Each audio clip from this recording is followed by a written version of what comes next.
أهلا بيك في أول حلقة من حلقات في زنزانة.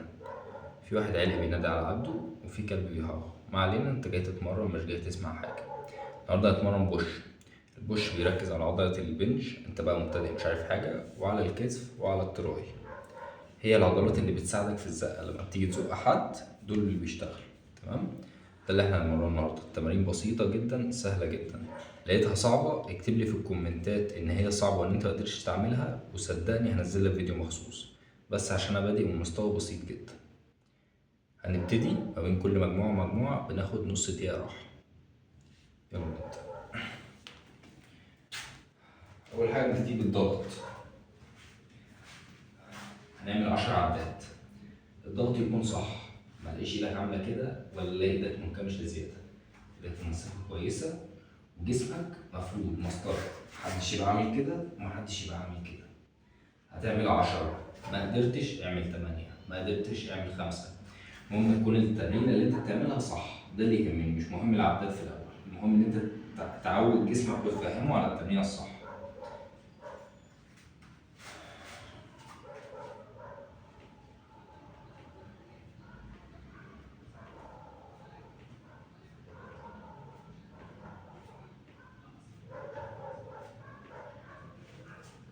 تاخد نص دقيقة راحة، مش قادر وقف الفيديو خد عليها نص دقيقة كمان.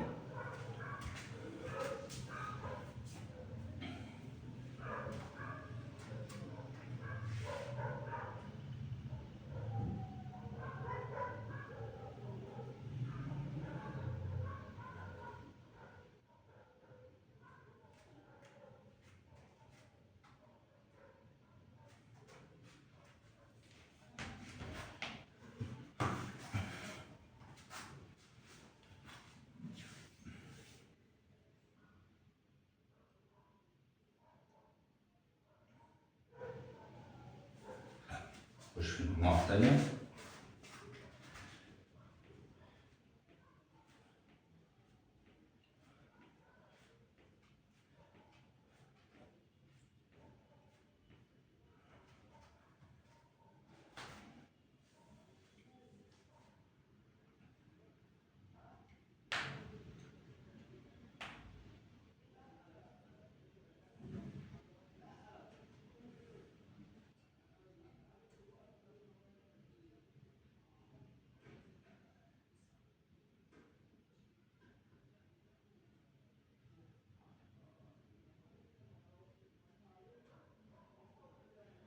خش على آخر مجموعة.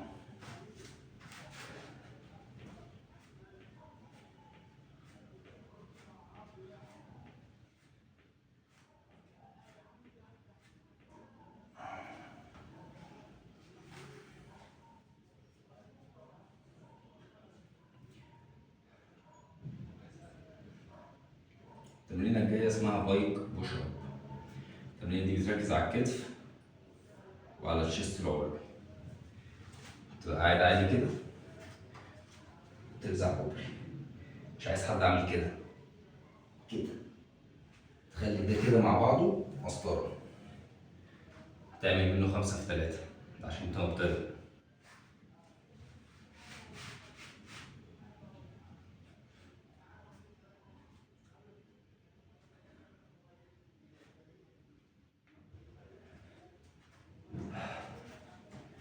نص دقيقة راحة زي ما قلنا.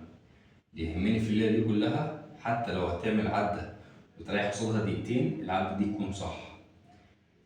خد الراحة اللي انت عايزها، اعمل عدات وقلل زي ما انت عايز، بس من غير دلع. مش لدرجة ان انت تتدلع، لكن العدة تكون صح.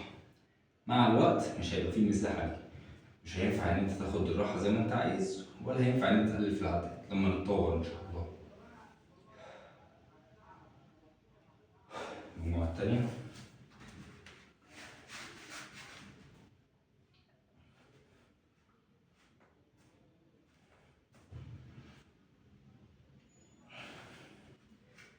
نقطة كمان وانت بتتمرن، ايدك تنزل كده، متنزلش كده. انت بتعمل بايك تبقى مضمومة عليك كده.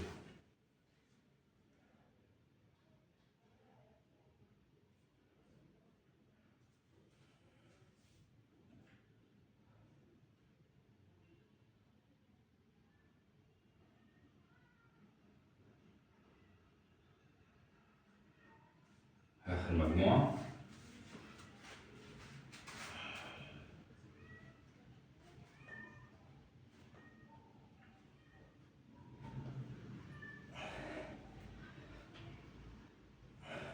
نسيت مني، اندمجت. التمرينة الجاية دلوقتي احنا في الأول جبنا الشيست اللي في النص، لما اتمرنا التمرين عادي جبنا العلوي والكتاف العلوية. دلوقتي نجيب اللي تحت. نجيبه ازاي؟ في المرحلة المتطورة انت بتبقى فارد رجلك بايدك لورا تنزل كده، لكن احنا دلوقتي هتعملها نص روب عشان احنا لسه في البداية. 3 في 8. تمام؟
التمرينة اللي جاية تبقى الدبس، ان انت بتعمل كده وتنزل.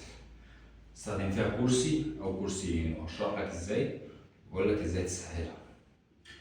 بقول لك عشان تحضر نفسك. دي اخر مجموعة.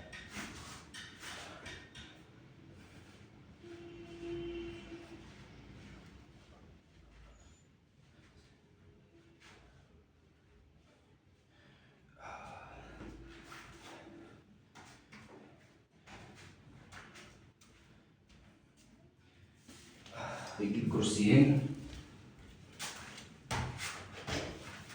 لو متاح كرسيين.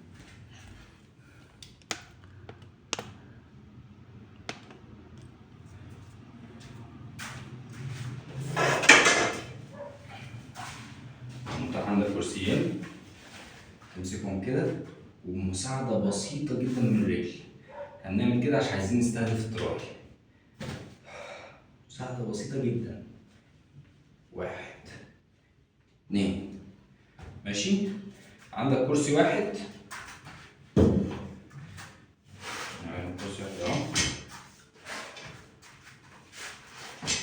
معمول كده، رجلك مفروضة. لقيتها صعبة، ضم رجلك. ماشي؟ أنا هعمل دي عشان شايف إن دي أسهل للمبتدئين. تعملها كام مرة؟ 12 لو أنت ضم رجلك، 10 لو أنت فارد رجلك. أنا هفرد رجلي فهنعمل 10.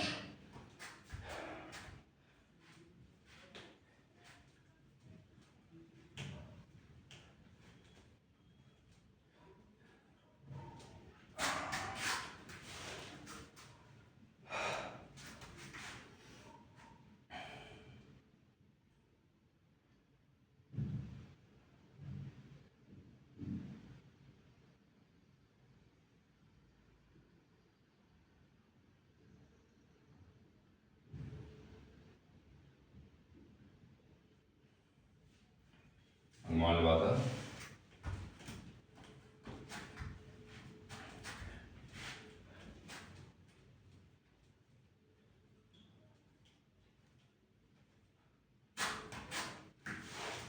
التمارين دي المبتدئين، يعني اللي انت شايفني بعمله بسهولة ده انت المفروض تكون بتعافر فيه، المفروض تكون انت بتفرفر فيه حرفيا.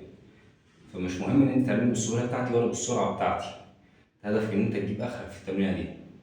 انا كده يعتبر ما بتمرنش بالنسبة للتمرين اللي انا بعمله، لان انا لازم التمرين بعتبره تمرين لما بيطلع في الروح، ساعتها ده بيبقى اسمه تمرين.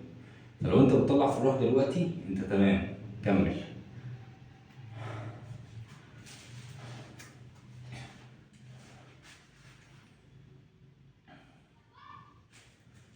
مجموعة.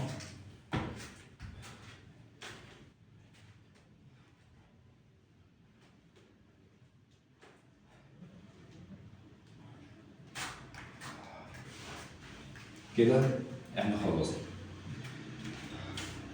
لو انت مبتدئ فدي مرحلة كويسة جدا. لو انت عملت معايا التمارين كاملة مع نفس وقت التايم الراحة انت كده تمام جدا. حسيت التمارين دي سهلة، استنى الفيديوهات اللي جاية تبقى في حاجات احترافية اكتر.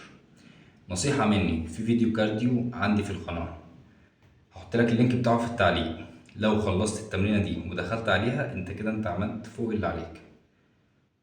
خش اتفرج على فيديو الكارديو، اقفل ده واتفرج على فيديو الكارديو على طول، وروح نام وانت ضميرك مرتاح. متنساش تشترك في القناة عشان نعلى مع بعض في الليفل اللي في الزنزانة.